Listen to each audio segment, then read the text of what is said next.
Vinery Stud here in the Hunter Valley of New South Wales has long been home to breed-shaping stallions, and the roster this year sees exciting young sires Exceedance and Ole Kirk joined by new boy Hawaii 5-0, a son of I Am Invincible and Aloha. He's been a star since the day he was born.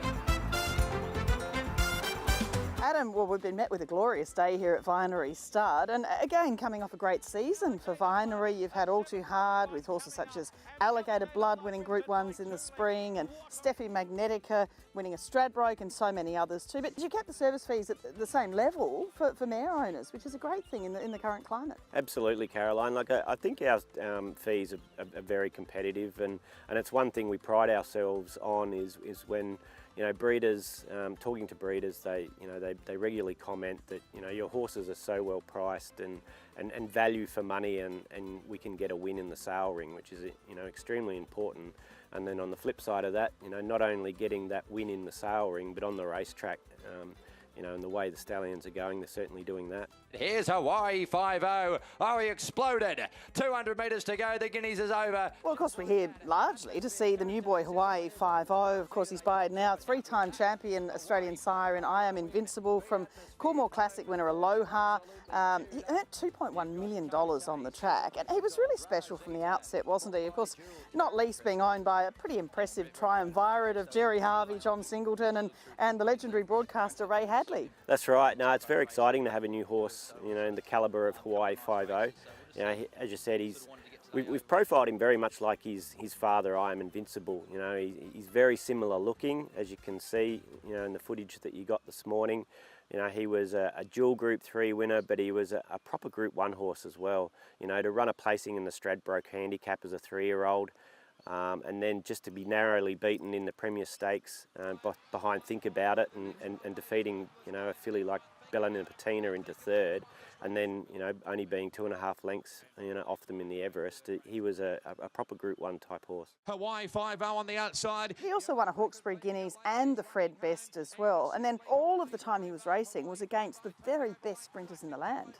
Absolutely, and the way he won those Group 3 races, his turn of foot was exceptional, and I think that's what breeders like to see in a young stallion.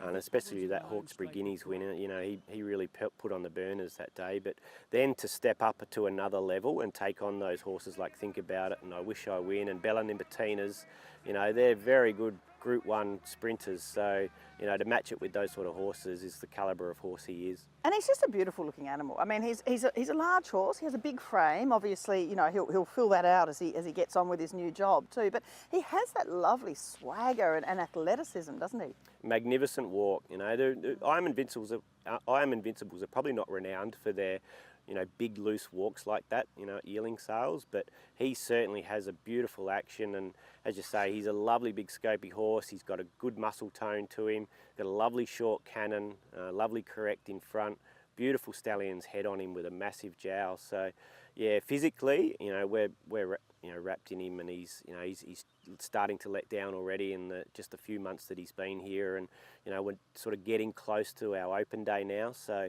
we're really looking forward to showing him off on that weekend. It's a very strong pedigree, and Aloha was a Group 1 winner herself. She threw another very talented filly in Hawaii 5-0's full sister in Libertini, who was an extremely talented sprinter before her premature death.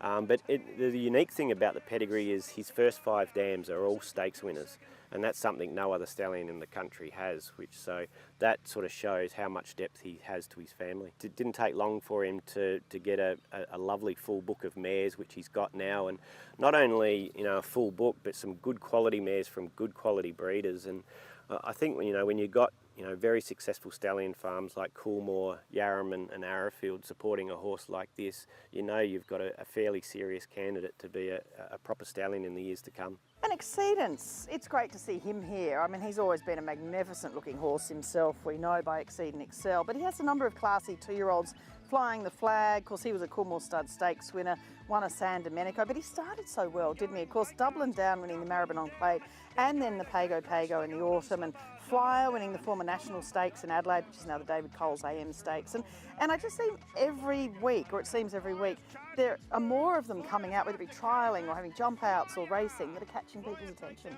Absolutely, Caroline. Like, he's a horse we're very proud of because, you know, we did buy him as a yearling and we had so much fun racing him with a lot of good friends, and you know, that Coolmore day was a very special day when he won that race. So, and now to, you know, see his young stock coming through and hitting the tracks is fantastic. So, you know, some good, you know, Sydney Saturday winners in like Swift Falcon and Brave One.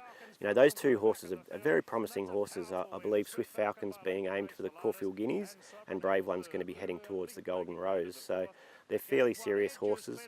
And as you say, you know, now that we are in July, a time that he started on the racetrack, we're starting to see quite a few of them pop up for some good stables too. And the breeders have taken notice of that. You know, and he's had some good sale results this year too. You know, they sold up to 520,000 this year. So, you know, off his $30,000 service fee, it's not hard to get a good return on the stock, and you know they could increase in value. You know, if he keeps going the way he's going.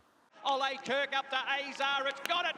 And Ole Kirk, of course, the son of a champion sire, written tycoon, from a full sister to one of the world's greatest sprinters in Black Caviar. And when you're talking dam sides, it doesn't get much better than the great Scandinavia legacy. No, we're getting to a very exciting stage with Ole Kirk, obviously. You know, when we got him here, you know, he filled, you know, so many, you know, criterias that we look for in a stallion. You know, he's got a wonderful female family, probably one of the best in the country.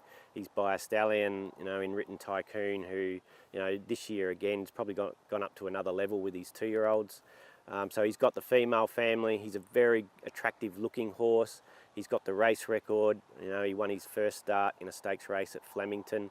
He was Group 1 placed as a 2-year-old, and he was obviously much better as a 3-year-old winning 2 Group 1s. So we're really getting to that, you know, exciting stage with his stock, you know, coming off, you know, good yearling sale results this year, and they're not far from hitting the track. We've just done a lot of work recently, Caroline, on that first crop coming through. You know, they've been in and out of preparations quite a bit now, and the great thing about the yearling sales as well is some of the, you know, the strong racing stables they've gone into. So, you know, we're getting great feedback. And the one thing we've picked up is, you know, how, you know, a great brain they've got, and they're handling the, you know, the pressure quite early. So, you know, although he was probably a later 2-year-old, I think we're going to see, you know, quite a few pre-Christmas that are going to come out and early because they've got the brain, and, you know, they're sensible horses and handling the work well. So we're getting to that really exciting stage.